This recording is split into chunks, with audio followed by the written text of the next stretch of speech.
Hello, hello, hello. How are you guys doing this evening? It is currently 2:37 a.m. on Friday evening, going into a Saturday. 75 degrees outside. It is so hot and humid out tonight. I have my Diet Coke with me. I have a little cup of ice with my little cup that has pee-pee on the front of it. Yeah, I walked outside and I was like, oh my God, it is so hot and humid tonight. I can hardly believe it. I didn't really do a whole lot of anything tonight. Alex had plans that he made a long time ago to go and see this DJ tonight called Green something. Green, I don't know, Green Robe, Green something, I don't know. Anyway, he and his friends went to this, and he was like, if you want to go, you can go. He was like, I have an extra ticket, and I was like, no, I'm just gonna stay in and relax tonight. I was so just like comfy and relaxed, and I had done a bunch of stuff today, but I just kind of like laid around for the first half of the day, and then I went to bed rather early last night. I was like, I remember like vlogging and saying I would be in bed by like 2, but like when I got done vlogging, I was so tired that I really couldn't listen to a lot of my book last night. And so I listened to like a half an hour of it, but where's my lip balm? I was in bed long before 2 last night. I think it was like 1:15, 1:30 when I got into bed, and I slept and snoozed my alarm, and I had a really nice sleep last night. And so I got up today and just did some stuff around the house and kind of just lazed around the house.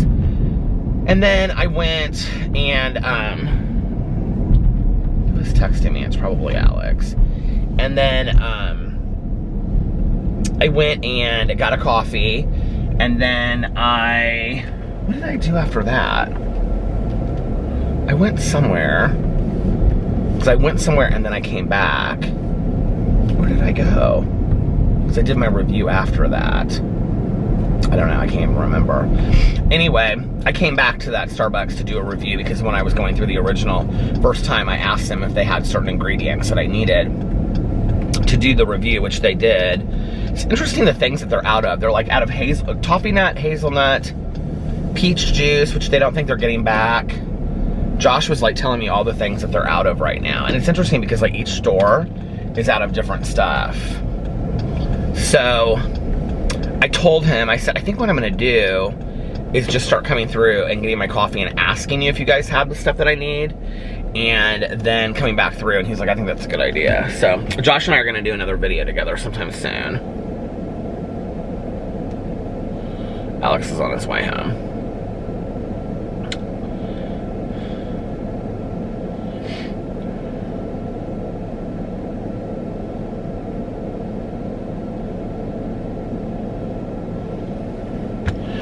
So I don't even remember what I did. Oh God, I had my recovery commitment thing. So I went and got coffee, and then I had to go to this recovery commitment thing that I had today. And then that was done about 3 o'clock. I texted him and I said, okay, I said, okay, babe, vlogging. And he texted me back. I said, I'm vlogging. Oh, and then he just liked my message. Okay, anyway, I keep on thinking I need to come to Ruth's Cafe and get lunch. So I had that, and then after that, I came back to Starbucks and I did the review, and then I went home and I put the review up, and then I filmed a drama video and a Peterisms video. And by the time I filmed the Peterisms video, Alex had gone. He had some errands he had to run today once he got home from work. So he went and ran those errands, and then he came home, and then he was getting ready to go to this thing tonight, and so he was kind of relaxing, getting ready to take a shower and stuff like that. he fed the dogs for me. And, what else? Yeah, because I had told him that I was going to feed the dogs, but then I was like getting ready to go. I wanted to go to the bookstore, and I wanted to go to Target, and I needed some things from Target. And I wanted to get the book for Peter's book club for July. And so I wanted to go to Barnes & Noble. And then I also wanted to go, I was going to maybe go to Meijer, but I didn't end up going to Meijer. I also wanted to go to get dinner at this. He brought dinner home. What did he bring home? Because he asked me if I wanted it. What did he bring home? I think it was just Chipotle or something. Was it Chipotle? I don't know why I'm like just blanking on everything from today. But anyway, probably because it was just like so just inconsequential. He stopped and, okay, he brought food home. I know he told me what he was getting. And he brought the food home, and he said he was going to sit down and eat before he started getting ready. And then he sat there and ate. And I was putting videos up and talking to him. And I literally watched him while he ate. And now I can't remember what he ate. This is crazy town. Oh my gosh. Anyway.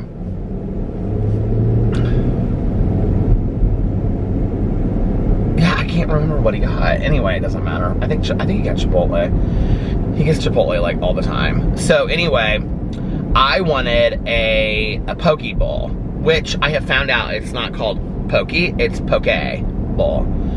So I had gone the other day to this Biddy Bob place, and I'd asked Alex if he wanted one too, and he said no because he was going to be gone, but he left early. He went over to his friend's house before they all went downtown together. So I was like, okay, so I'm gonna go run these errands and all this kind of stuff. So anyway, the other day I had gone to that. I was talking to my friend about it today on the phone. My friend that's vegetarian, the one that I talked about, she's been vegetarian for like 30 some years, and she pronounced it a different way. So I don't know if it's Bibimbap. I can't remember how she pronounced it. But anyway, before that, I went to Target and I got some things I needed. And then I went to Barnes & Noble and I picked actually 2 books for July because there was one book that I wanted and then another book that had kind of been like on my eye that I don't want to wait till August. And I was like, you know what? I'm just going to have 2 books for the book club for July. So 2 books will be, July will be a double feature. And it was interesting because when I was checking out, the girls that were working at the counter, they were so friendly, and she said to me about this one book, she said, that book is like everybody is talking about, like how great it is. And I was like, well, I haven't read his first one because it's this book that Tanya Jean told me everything about, and so I've been trying to like wait, so I kind of forget. I've talked about it on here, but this is his newest book, and so anyway, the second book was the book that I had already picked for July. And and then she said about the other book, she was like, I just finished that. That book is fantastic. And so I was like, oh, I don't know which one to do. So I ended up just doing both I was like, I'm just gonna do both of them for July. So I'm gonna post those tomorrow. And then I went to this other poke place, which is in Fishers, and it's called like Ali Poke. It's like A-L-L-I. And I wanted to try something different because the poke bowl that I got the other night from the Bibimbap, it didn't taste anything like the one that I had gotten at Sugar. It really, to be honest with you, it just kind of tasted like a salad on rice. The Yum Yum sauce that I got was just, it had no flavor to it whatsoever. And the one at Sugar also had like, I know this is gonna sound gross if you've never had it, but it really made a huge difference. It had like the spiral seaweed salad stuff in it, and I don't know, it felt more like authentic to me or something in this place that I went to. So I went into this place today, which is like, I think they only own 2 like here in town. I don't know if it's a franchise or not. I think it's locally owned. The girl that helped me was so nice, and she said that the owners come in there all the time. And so anyway, it was called a Pele Poke, and it was a spicy poke bowl I didn't get any protein in it because you could get like, you know, chicken, fish, and then like tofu, and I just was like, I don't want any tofu, I don't want any protein in this one. So I just got vegetables, and it had like ginger in it, and then it had the seaweed, carrots, mango. It was like so similar to the one that I had got, but I mean, obviously it was in this plastic bowl. And then you could get it on brown rice, you could get it on salad, so they called it a spring mix, which was just like salad, or you could get it on, they said sushi rice, which is like white rice, I guess. And so I got it on the sushi rice, and then I got a side of, it was called coconut milk rice, and it was basically just white rice that had coconut milk mixed into it and mango on top. You guys, it was so good. I could not believe how good it was. I said to her, I said, is this stuff, because it was like one of the sides they had. I said, how good is it? And she goes, oh my God, it's unbelievable. So I got that, and then I got home and took the dogs out and all that kind of stuff. And then I sat down I was watching RuPaul's Drag Race Canada. I watched another episode of it. Oh my God, this bowl was so fantastic. It was like heads and tails better than the other one that I had gotten the other day. I got a large though, I did not need a large. I only needed maybe a small or a medium. This was one of the things I noticed on this trip. Alex kept on noticing it too, is that like, I just am not eating as much as I used to. Like when I'm full, I just stop eating. Because he said it to me a couple times. He was like, you're just like not eating as much as you used to. I'm just like, I'm full, so I just kind of stopped.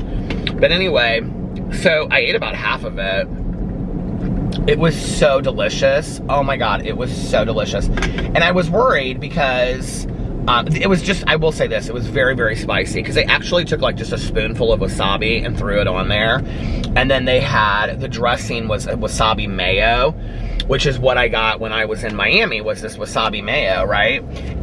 But this wasabi mayo or wasabi sauce or whatever it was like a reddish color. And so when I saw it on there, I was like, oh, because like the wasabi mayo that I got in Miami was like, it looked like mayonnaise. Like it was like a creamy color.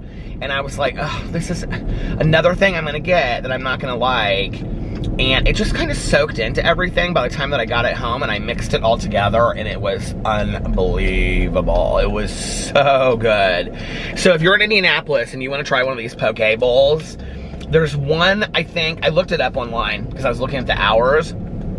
There's one in Fishers, and it's right across from Target, on the other side of 116th Street, where like the Starbucks is, and the Chipotle, I think it's a Chipotle, or is it a Qdoba? I think it's a Qdoba maybe, and Wendy's and stuff. It's over on the other side.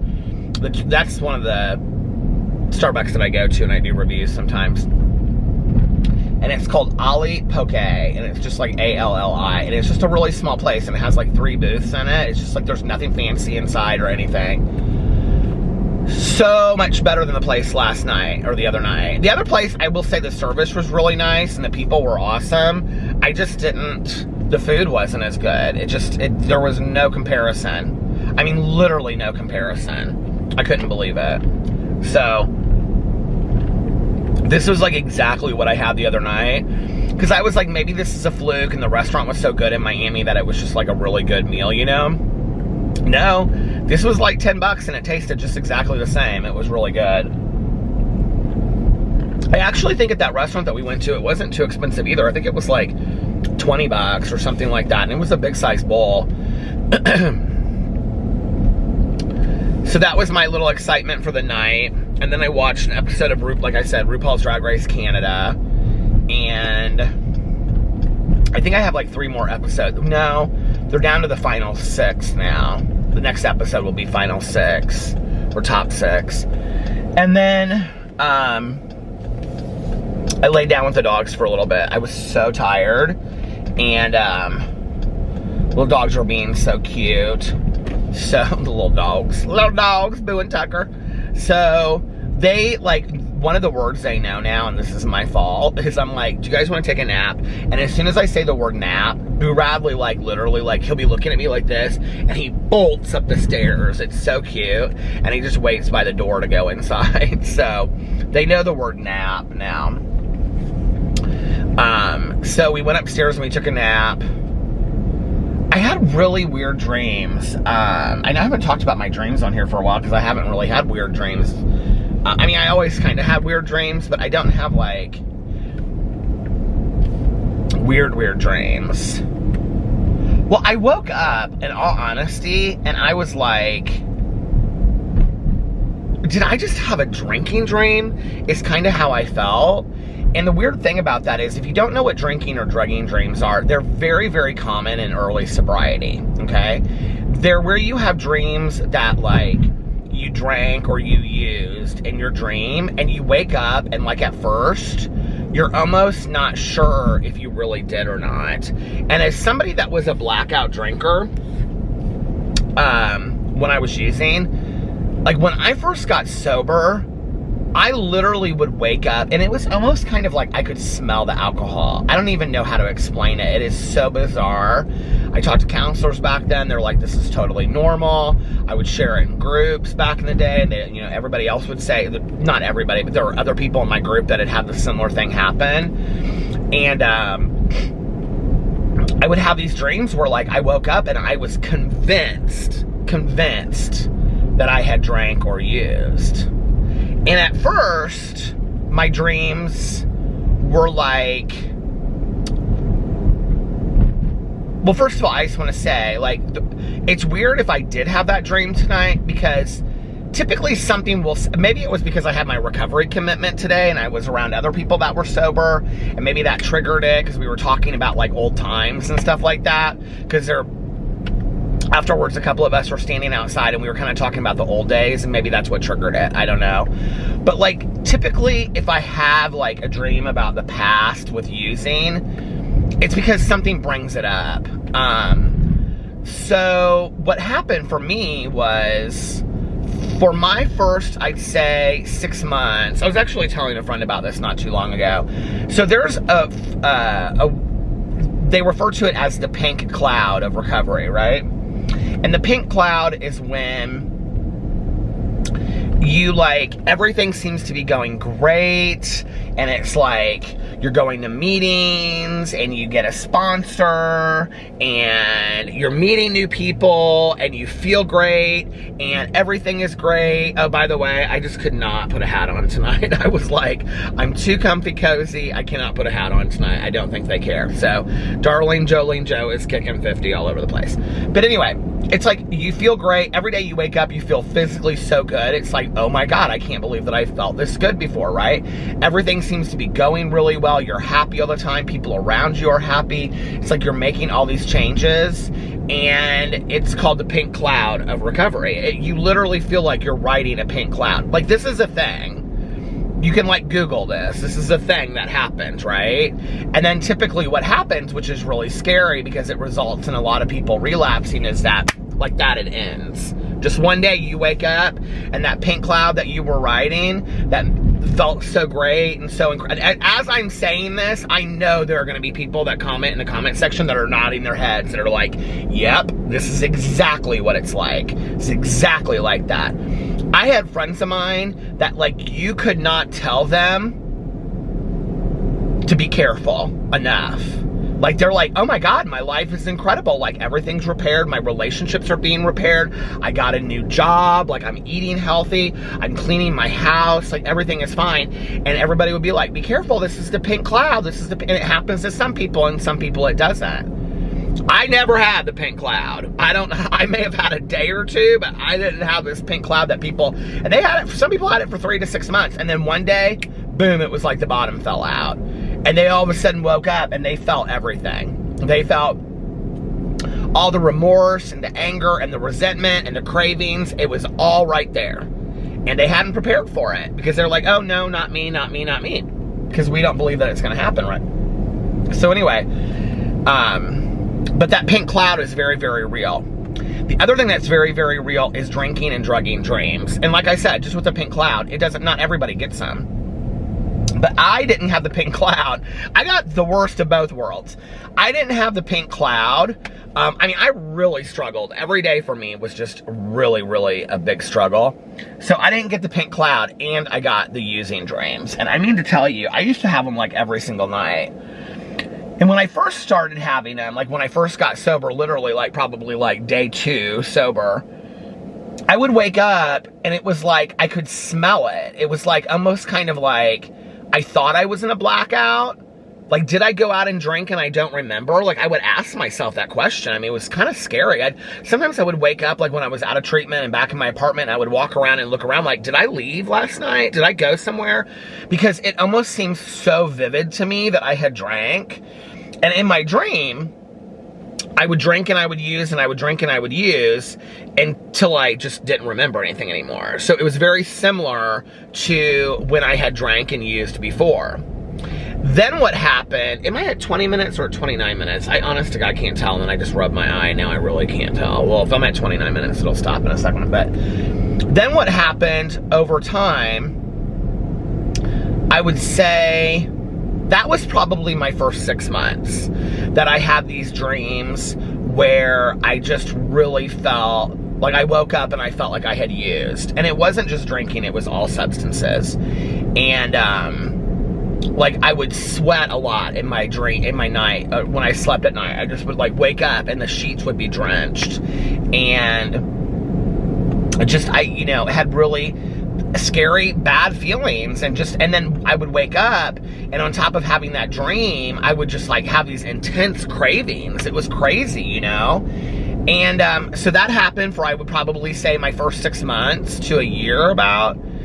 And then what happened is, as I started getting things in my life, like respect back from my dad and my mom and my stepmom, or, you know, like I started working in the treatment center that I went to, and I, you know, had a boyfriend later that year. Well, I had a couple, my first, you know, but I'm talking about my first boyfriend that I had a real relationship with. So this would have been between like year 1 and 2. I would wake up, and my nightmares wouldn't be anymore like drinking dreams. Like in my dream, I wouldn't drink, or it would be what happened afterwards. It would be, you know, that I would wake up and my dad would be like, don't ever call. I would get a call from my dad, and he would be like, don't ever call me again, you drank last night. And my boyfriend would be leaving me, and I wouldn't know how they knew, but it felt very real to me in my dream. So it was just the aftermath of what had happened as a result of me drinking and using. That would be the nightmares. And sometimes in my nightmares, people would be like begging me not to drink, not to use, and I would just do it right in front of their face. I'd be like, screw you, and I'd just do it right in front of their face. I mean, it was ugly, and it was, you know, I remember when I was in this aftercare group, my first year with my counselor who saved my life, and she's still a dear friend of mine today. And I remember one time she said to me, every day that your sober person is getting sober, on one side of your shoulder, kind of like the devil and the angel, you know, she said that on the other side, you have the addict and the alcoholic still like in your ear whispering, you can drink, you can use a little bit, trust me, it'll be okay, don't worry about it, you can use just a little bit. And you know, that was really true for a very, very long time. You know, I can't even tell you that at 26 years and 6 months now, there are not times, I mean, this happens, this absolutely happens, that there are times that like, I'll sit there and I'll think to myself, well, I could probably have a beer. Or, I mean, it doesn't like stay in my head long today, it's like in and out in like 2 seconds, and then I'm really looking at why am I thinking that way, and really to just want to have a beer or a glass of wine, to me today, it's not a deep craving. It's not like there's some huge issue going on. It really is just because I'm an alcoholic that loved to drink, and I really liked alcohol, and I liked what alcohol did for me. So when I'm sitting there and I'm thinking, oh God, I wonder if I could have a beer, or I could probably have a beer today, or I could probably have a Jack and Coke or whatever, you know, it's like my mind still plays tricks with me 26 and a half years later. That's why when, you know, people say to me, like, do you still need to go to meetings, or you really can't have even just one drink? It's like, for me, I don't even want to risk it, because what if I can't, you know? I mean, I am so convinced that I am an alcoholic and an addict because of the ways that I was in my past, that what if tomorrow, just because a beer sounds good, or a gummy, or, you know, some weed, and then I'm off to the races, And I've lost everything that I've worked for. It's not worth it to me. It's not worth it for me to get drunk or get high. But man, I used to have those dreams back in the day, and they scared the hell out of me. They were vivid and very, very real for me. So tonight, I have this dream, and I don't know what it was. It came out of nowhere, and I was listening to my audiobook in my dream. Like, it was vivid, you guys. It was weird. I was listening to my audiobook in my dream, and I wasn't really paying attention to where I was going. And the next thing I knew, like, I was in a suburban area. Like, I don't know if you can see this, but this is like really tall trees.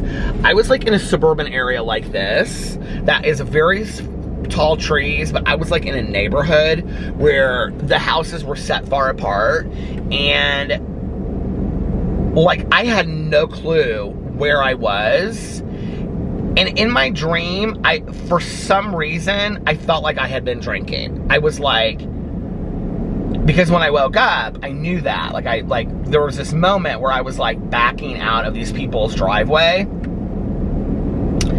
And, or not their driveway, like I drove in, I was like trying to turn around, and I turned into their yard that had like this mulch in it, and I almost kind of got stuck in the mulch, and so I was trying to pull out of it, and I was like, they're gonna think that I'm drunk. And maybe that's where it came from, I don't know. But anyway, I was like, I gotta get out of here. And I had no clue where I was, and I was terrified in this dream. I was going down all of these streets. I was like in the middle of a neighborhood, and all the houses looked the same. It was very dark to me, and it was really late at night. Basically, I guess I was probably vlogging in my dream. But I was like, where am I? How did I get here? And when I woke up, it wasn't so much in my dream.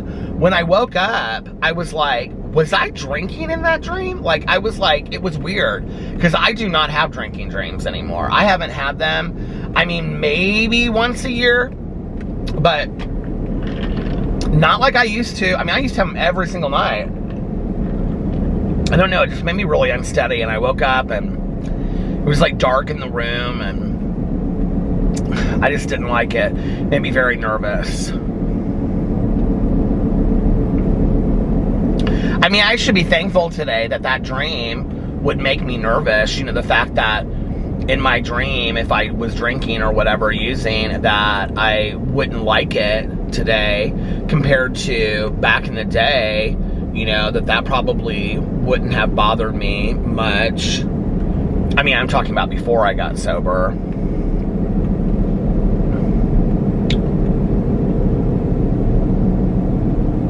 It's so weird, this world of recovery, you know? It's like, I mean, it's beautiful and it's amazing and it's awesome and all this kind of stuff, but like, when I think back on my drinking and drugging times, like, I remember talking to my first counselor that I had,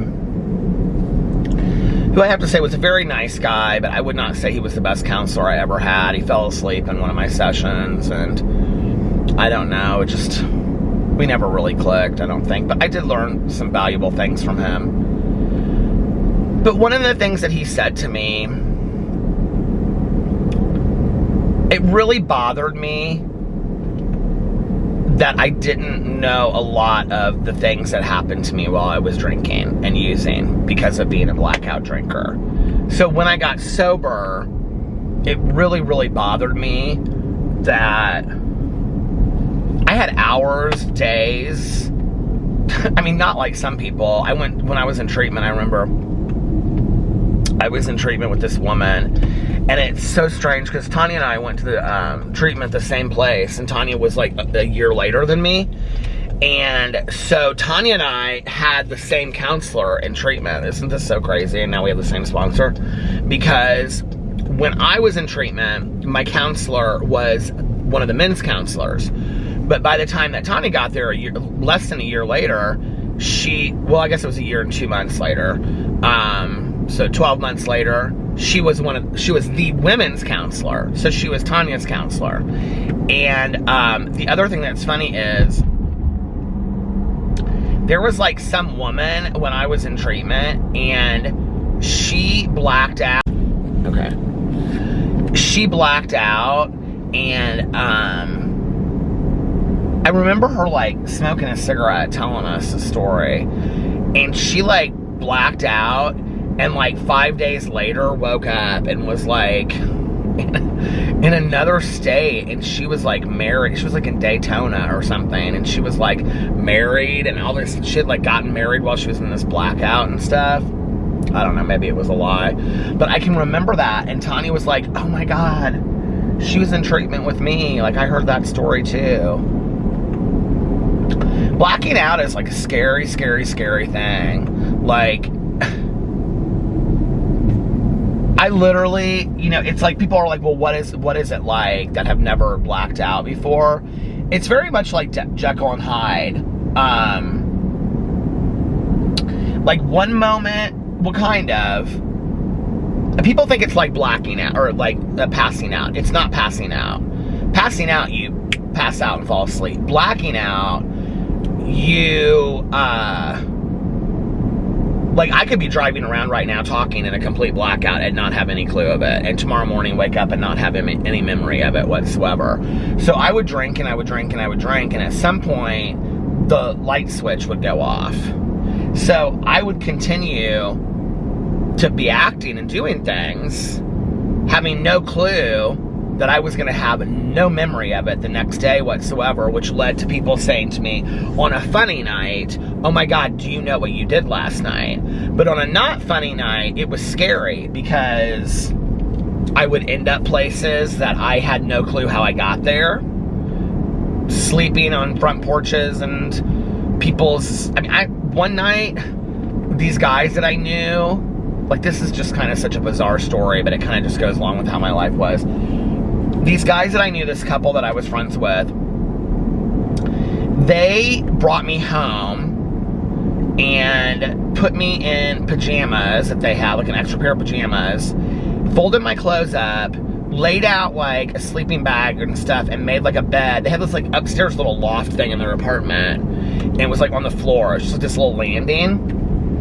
And they made this little bed for me. And I woke up the next morning and I was like, I smelled like somebody cooking in the kitchen, like bacon or something, or I don't know, coffee or whatever, I don't know. And I looked down and I'm like in these pajamas, in this makeshift kind of bed with my clothes. And I'm like, what kind of weird crap went on last night that I'm in these pajamas, and where am I at? Have I been kidnapped? Like, you don't know. Like, you wake up and you have no clue. I cannot tell you how many times I woke up and didn't remember where I had left my car, and would have to call around and be like, did I leave my car at your house? You know, like, I can't tell you how many times I would wake up and have no idea, like, how I got into my apartment. Couldn't find my keys, you know? Thank God we didn't have cell phones back in the day. And,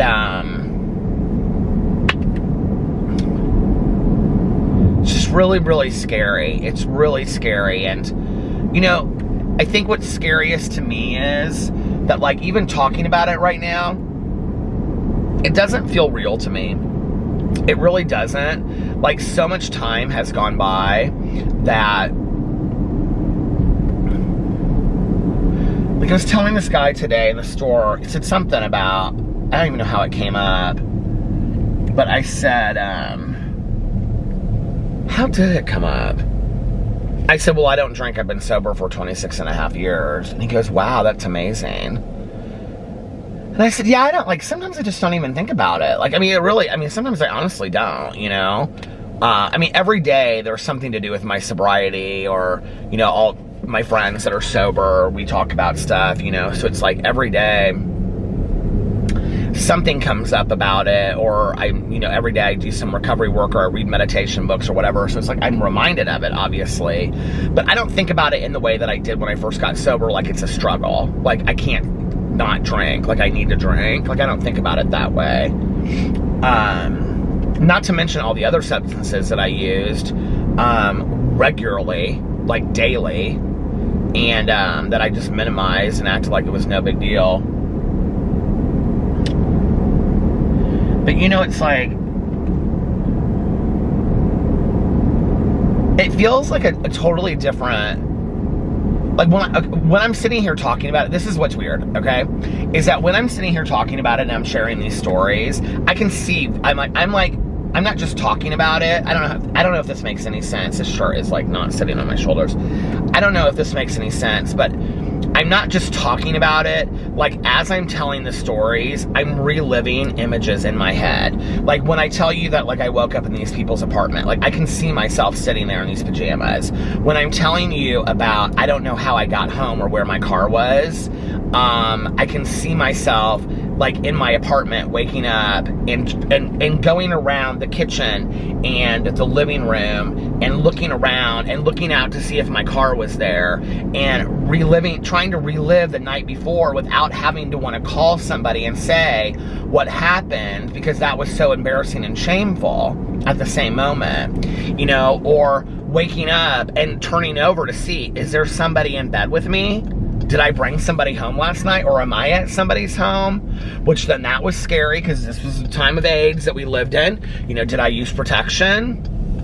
It was scary. You know, it was really scary. And I was very aware of that. I was not a stupid person. I was making stupid, horrible choices, you know, based on my being an alcoholic and an addict, but I wasn't a stupid person. And so the next day, you know, when the light shone bright, it was scary. It was sad. And I think the thing that's most terrifying to me about it today, now that I have found my way out of it, is that this very moment at, you know, 3:14 a.m.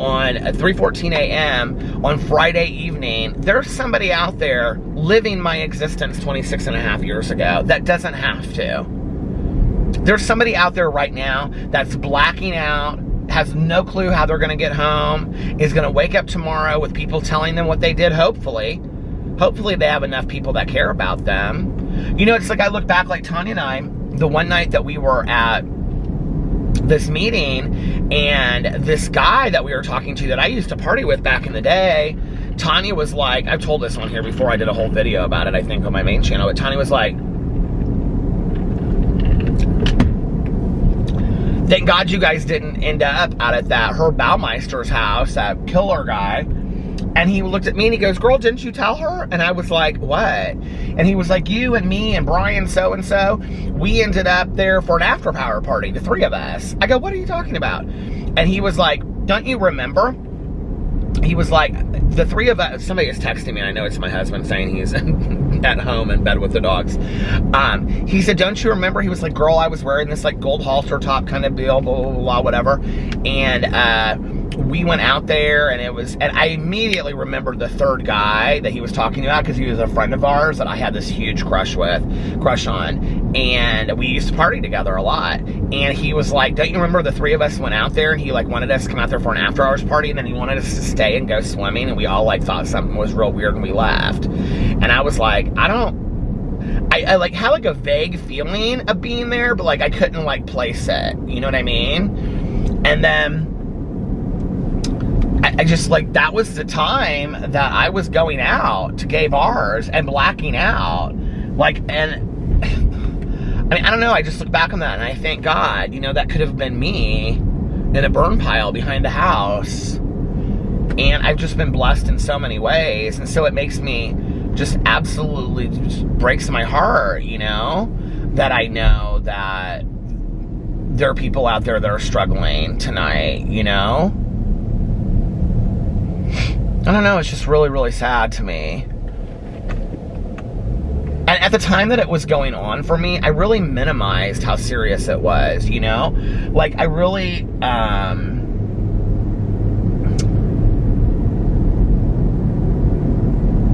mean, there were moments that I didn't want to live like that anymore. And I wouldn't say, like, I don't mean like I didn't want to be here. I don't mean that. Like, I meant, like, there were moments that I didn't want to, like, I wanted to stop drinking and I wanted to stop using. There were moments, but it was typically when people would get really upset with me. Like, when my dad would get really upset with me, or like a boyfriend or a guy that I was dating, or my friends would side-eye me, like, you, like, really went too far this time, or something like that. Then I was kind of like, okay, I need to clean my stuff up. Or if I would really have, like, a scary moment, you know what I mean? Like, where I woke up and I was like, okay, I don't know where I'm at. Like, that kind of thing. But other than that, and I would make some real attempts. I can remember I would like, and this is what I would do. Here's the truth of it, is I would go to the liquor store and I would get like a case of beer, and I would get like, you know, whatever I was drinking, some kind of either vodka. I started with vodka, and then I ended up with Jack Daniels. In between, I drank a lot of different things, Captain Morgan, Spice Rum, whatever. And I would sit there and I'd get like 3 packs of cigarettes, and I'd be like, this is gonna be my last night. This is it. This is my last night. Tomorrow, I'm done. Whatever I wake up with, whatever alcohol I wake up with here tomorrow, if there's any beer left, any alcohol left, any cigarettes, I'm done. I'm throwing it all out. And tomorrow, I'm quitting drinking, I'm quitting smoking cigarettes, I'm done. I'm done with all, I'm not smoking weed anymore. I'm done with it. And I would sit there and I would watch one movie after another, you know, all my favorites. And I would black out. And I would wake up the next morning, and the first thing I would think of is, I need something to drink. And give me a cigarette. Let me smoke some weed, you know, pop a Vicodin. I'm not doing this today. I can't do it. It's too much. I can't do it. But I had every intention the night before. I meant it in my heart and soul that I was going to quit that next day. I meant it. You could not have convinced me otherwise that I did not mean it in my heart and soul. I meant it with every breath in my body that I was going to quit the next day. I believed it to be true. And I would wake up the next day, I just couldn't do it. I just could not do it. You know? And that's where I like fell out of grace with God, I think, a lot, because I really believed if there was a God, God could remove that from me. And God did not remove that from me, you know? And that's where the whole, like, recovery saying, quote unquote, joke comes in, where this guy's, you know, drowning out in the middle of the ocean. And, you know, a boat comes by, and these people are like, get in the boat. And he's like, God, save me, save me. The boat comes by, and they're like, get in the boat, get in the boat. And he's like, no, God's gonna save me, God's gonna save me. And then a helicopter comes by, and they put a ladder down, and they're like, get up, climb the ladder, come up, we're gonna save you. And he's like, no, God's gonna save me, God's gonna save me. And he drowns, and he dies, and he goes to heaven. And he sees God, and he says, God, I was praying for you, I believed in you, why didn't you save me? God said, I sent a boat, I sent a helicopter, what more did you want? You know, and I think that there's so much truth in that. It's like, I don't know why that almost brings me to tears, but it's like, there were so many boat and helicopter moments. You know, there were so many moments where God put a helicopter or a boat right in front of my face, and I just wouldn't take it. You know, I just wouldn't take it.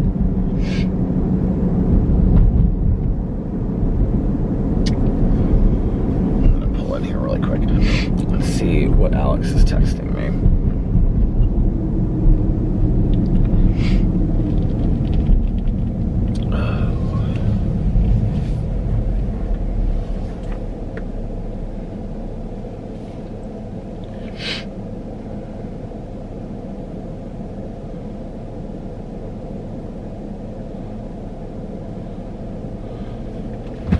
He'll text me back, watch, because I said, okay, night, babe. He's home. But there were so many, you know, helicopter and boat moments. There were, you know, when I think about, like, getting a DUI, or, you know, being on probation, and having people mad at me, you know, or just so many moments.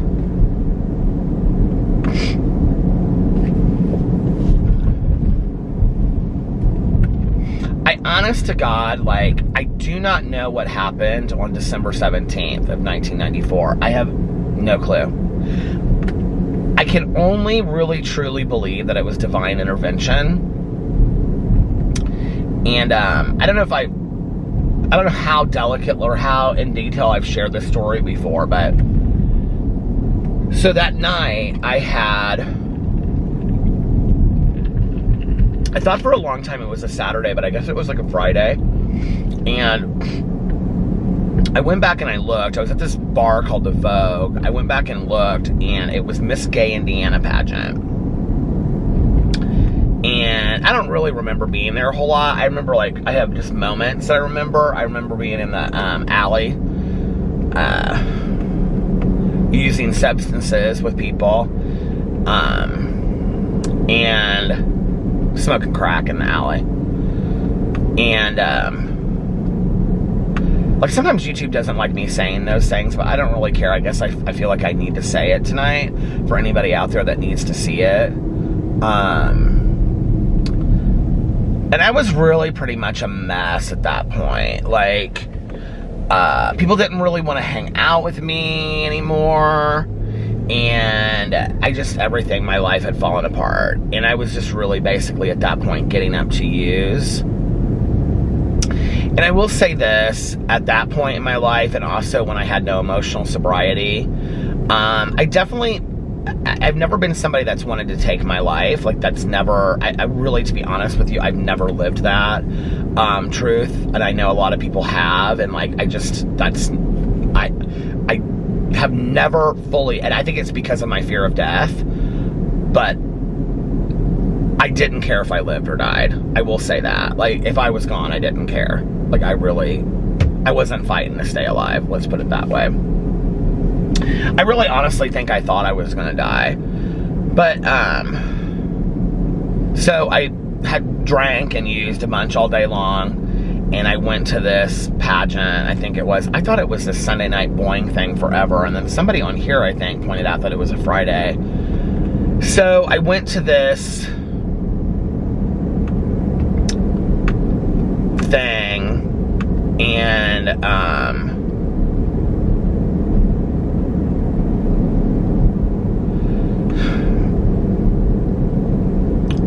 after that, this guy that I used to date, Jack, he was one of my very first boyfriends. He's passed away since, but he was there. And so, I think I took him home to his house. And I always kind of still had a crush on Jack. I thought we were gonna hook up or something, I don't know. But that was just like not it. And so I got back to his house, and he was living in this little small house, like the south side of Indianapolis, like in Fountain Square.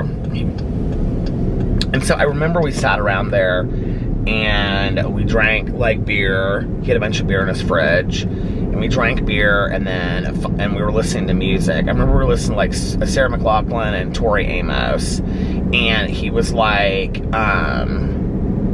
got really like crappy with me, and he was like, okay, give me your key. He took my keys and he was like, I'm going to bed. And I was like, what am I supposed to do? And he was like, go to bed and I'll give you your keys in the morning and you can drive home. I was like, I want to go home now. I always just wanted to be at home. And he was like, Peter, you can't make it. I mean, I had no clue really where I even was.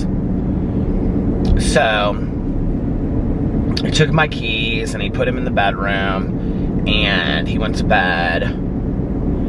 That day had started, I actually wrote this story about this. The day had started with, I got up, so sad, and I look back on this, and I had like made a drink, and I like took a Vicodin or two, got high, and I was sitting, like I took a shower. I loved to drink in the shower back in the day, so I was like drinking in the shower. So all that was just to get me normal. That would just get me normal for the day.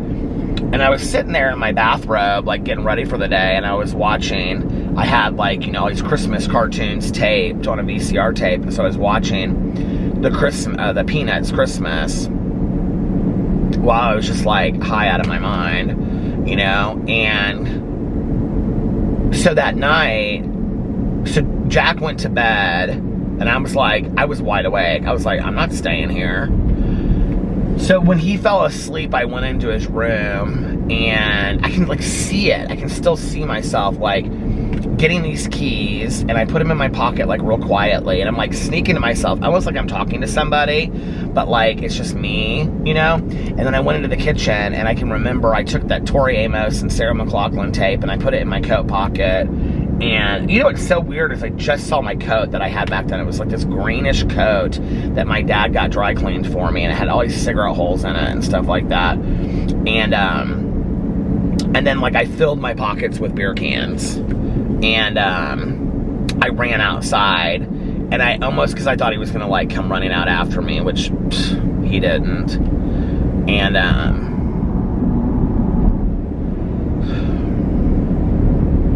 I ran out, and I like right before I was like around the back of my car, I slipped and I fell on ice, and I landed, and it was like, I can remember in the light of the what do you call it, the street lamp, it was like perfect snow falling.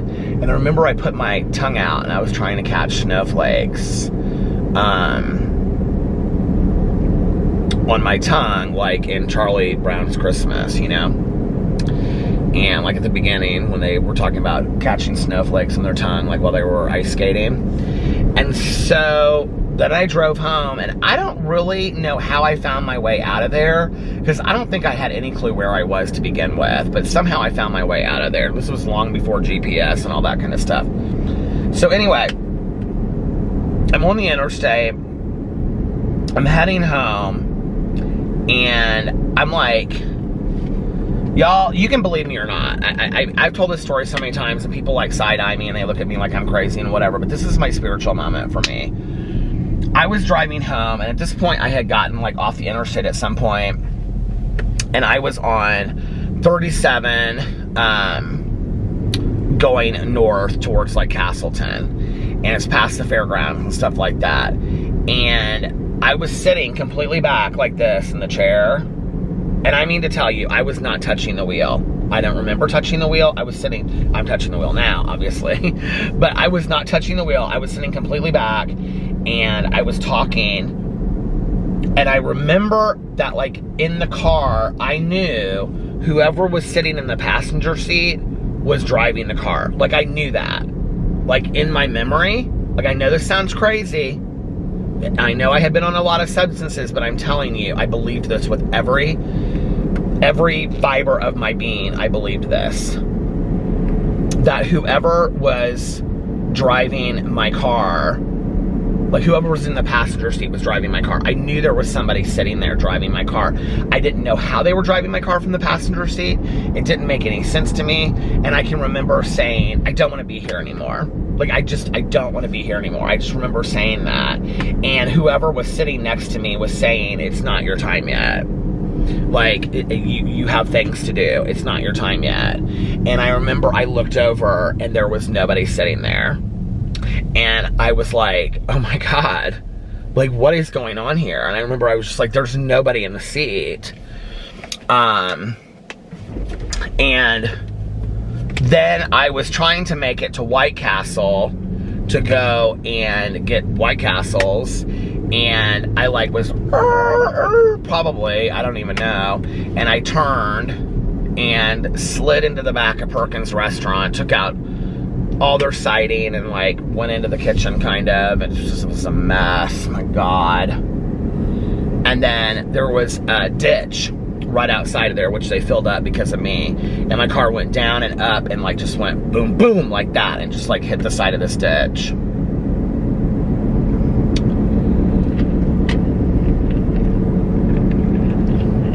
To this day, I do not believe it was a hallucination. I believe that my higher power was driving the car. And I think for some reason I wasn't supposed to go then. And I know that that sounds really crazy to most people, but like, it's so vivid to me when I look back on that.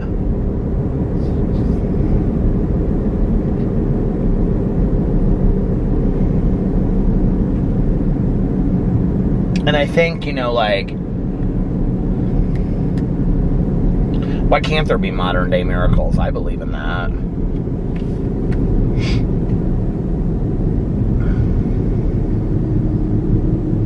And you know what's crazy is, like, I don't know why this, unless, the only thing I can think about this is, when my dad found me, so I called my dad, and I'll explain that in just a second, but when my dad came to find me, he found me in, I was in boxer shorts, in a black biker jacket, and these black biker boots that I had. And I thought I was a real, you know, B-A-D-A-S-S at that point. And so he found me walking over the interstate, and I said, and this to this day gives my dad chills. I kept on just saying, I just want to go home. I just want to go home. I just want to go home. But my dad said that he didn't get the feeling I was talking about home like my apartment. Like he said, you were talking like it was some ethereal home you were talking about. He goes, it was so eerie to hear. It was so chilling. You just kept on saying it over and over and over again. I just want to go home. I just want to go home. And he said, Peter, and he to this day, if he was sitting right here and we were having this conversation, my dad would say, it was the eeriest thing I've ever heard in my entire life. Like it was like you were begging to go to heaven. Like it wasn't like you were wanting to go to your apartment. Which is so weird when I look at all that in context, you know, and I don't know, maybe I am here for a reason. I mean, I think we're all here for a reason, but maybe my reason wasn't completed then. Who knows? What was I gonna say before that? Oh, I think maybe like Jack had me take my clothes off. Oh, no. When did I get the green coat? Because I had the biker jacket on. The green coat is the coat that my dad had dry cleaned for me and had me brought to treatment. Which, do you guys want to hear what's really weird about this? I don't know why, but I found it in my basement like 2 years ago, and I have it hanging up in this. I should show it in a vlog. I'll bring it out and show it to you guys because it's like this green J. Crew coat, and my dad had it dry cleaned and brought to treatment, and like, so I could have like a warm, it's kind of like a parka kind of thing, so I could have like a warm coat. But anyway, I must have, so when I had the car accident, I got out of the car and I went into Perkins, and this woman named Nancy was working there. And I had come in there for years and years and years with friends of mine, you know, like after going out, and my friends in high school and stuff like that. And we had gone there and, you know, eaten late at night, had coffee and smoked cigarettes and stuff. And she had always been our waitress. And so I knew Nancy. And so when I walked in there, I was cut up and my face was cut up and I had a black eye and stuff from the accident. I was a mess. I mean, I was an absolute mess. And she was like, "Are you okay?" And I was like, "No." And, like I had hit the side of the building and taken off like some of the, like the back of the kitchen, like driven into, it was bad. So anyway, so she was like, "Is there somebody that I can call for you?" And she actually like helped me call my dad. And then my dad came out with my stepmom. And so she was like, you know, is there something that you need? What can I do for you before the cops come and blah, blah, blah. And she said something about the cops, and I got like nervous. And I was like, I'm either going to jail or I'm going to treatment. But either way, I know that I need, somehow I made sense to this. I was like, I know I need cigarettes. And so there was a Kroger that was there at that time in that shopping strip mall.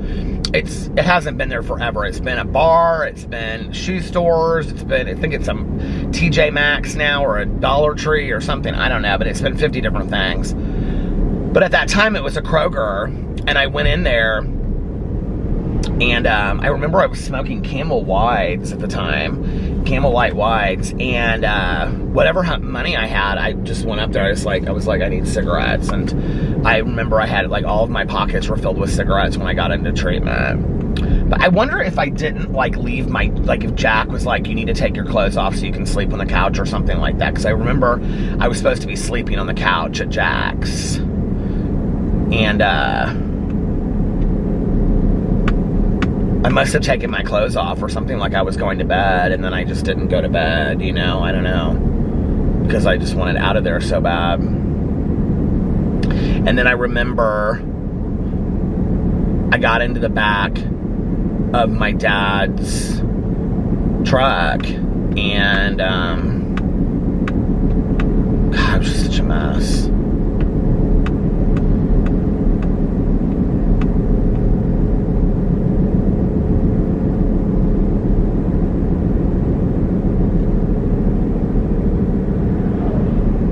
There are so many things to this day. It stopped. There are so many things to this day, not with that night, but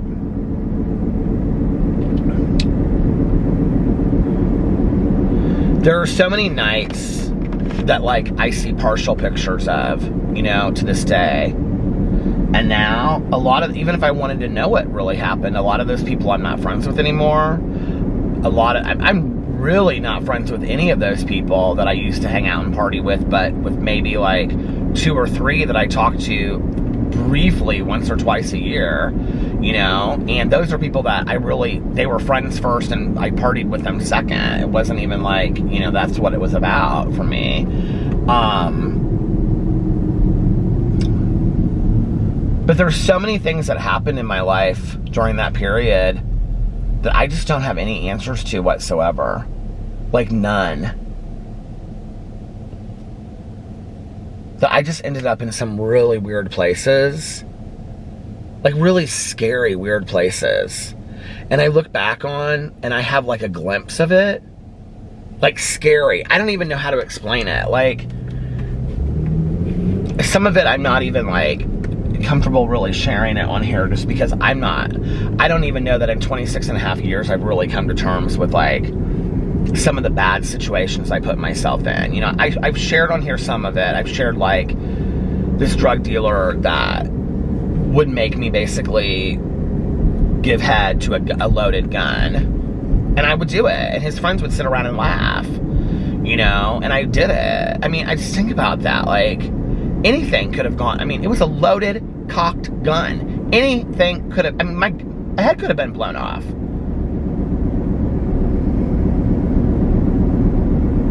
I just didn't really care. How do you get to a point where you just really don't care if your head is blown off? You know? And it's so weird, like, reading all of this true crime stuff now. It's like,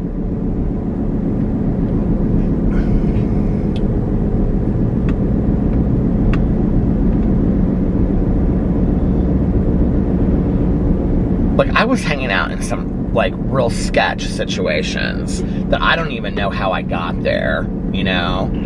Like, I don't know. But for the grace of God, I'm still here today. And but for the grace of God, I had some people and some friends that really were very good-hearted, kind people that really looked out for me. Because if I hadn't, I do not think that I would be here today. I just don't believe that I would be here. And that's so scary to me, you know? And I'm extremely grateful for that. And that's why I don't take life for granted today, you know? It's like, live the best life, you know, enjoy what you're doing. Because you never know. You never know. And,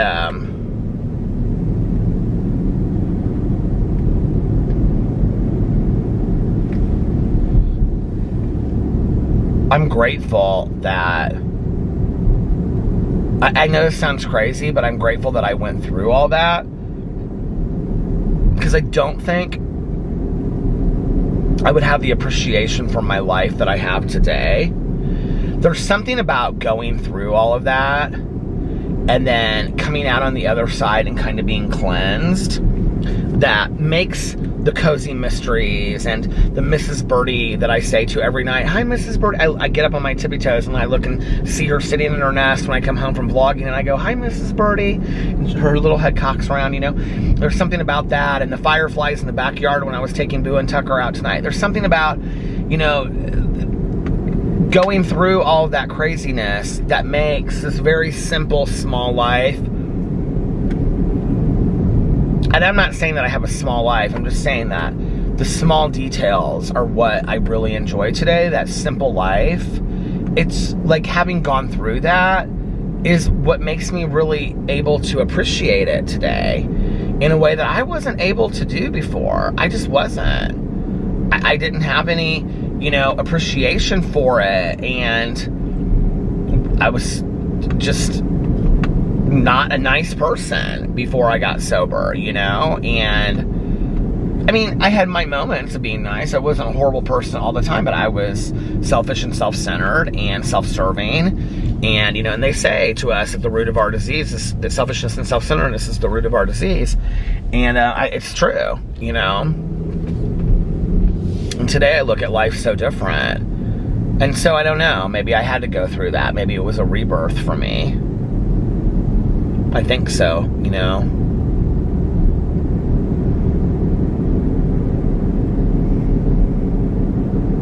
I don't wish it on anybody. I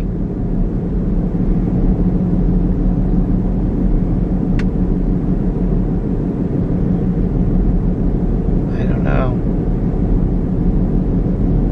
But I also don't look at it like, why me or whatever. I even kind of weirdly believe, I know this is gonna, if the story before wasn't enough for you, this one I'll probably send you over the edge.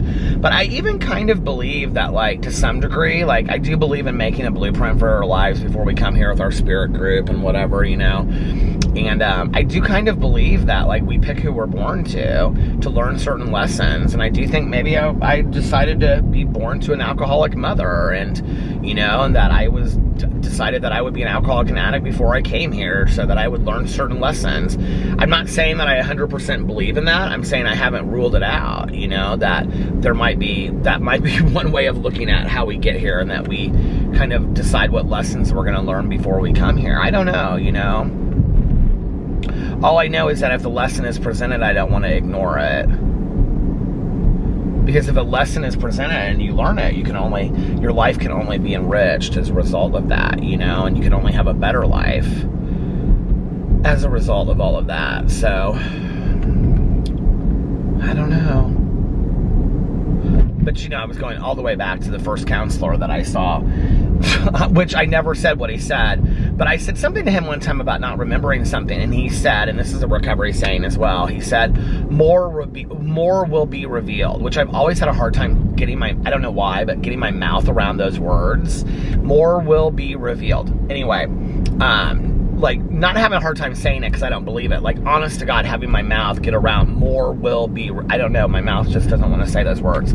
So anyway, but he would say that to me, like, when I would say, well, I don't remember what happened on such and such night, or I don't know what happened here or there or whatever, and he would say, more will be revealed when you're, more will be revealed. When you're supposed to know, you'll know. Well, it's been 26 and a half years and I still don't know. There are still things that I do not know that happened to me, and I kind of would like to know, you know, when I was drinking and whatever. But then I also think maybe I don't need to know, you know, maybe I really don't need to know. Like, what would it really do? I don't know, maybe there's some things out there that I'm not supposed to know the answers to. I don't know. Maybe I'm not ready yet. Who knows? Maybe someday I will be, but anyway,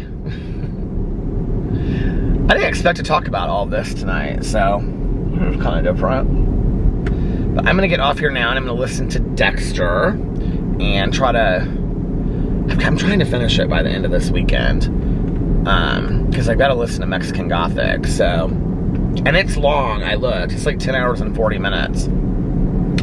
So anyway, I'm going to get off here now, and I hope you guys are having, if nobody else has told you this today, I love you. I hope you're having a magically amazing Saturday. Be kind to one another. Like it says in the 4 agreements, always lead with love. Put some love, kindness, forgiveness, understanding, tolerance, hope, faith, and courage. All of that. Be happy, joyous, and free. Put wonder and awe out there in the world. And most importantly, make sure that you let somebody know how much they mean to you. And also, like I always say, practice random acts of kindness, but also, like I always say, don't tell anyone. Just do it because it's the right thing to do. It's a nice thing to do. Just do something, a random act. It can be anything small for somebody today. And I love you guys so much. Thank you for watching, and I love you. And I will see you tomorrow. Hope you're having a magically amazing Saturday. I love you. Bye. Love ya!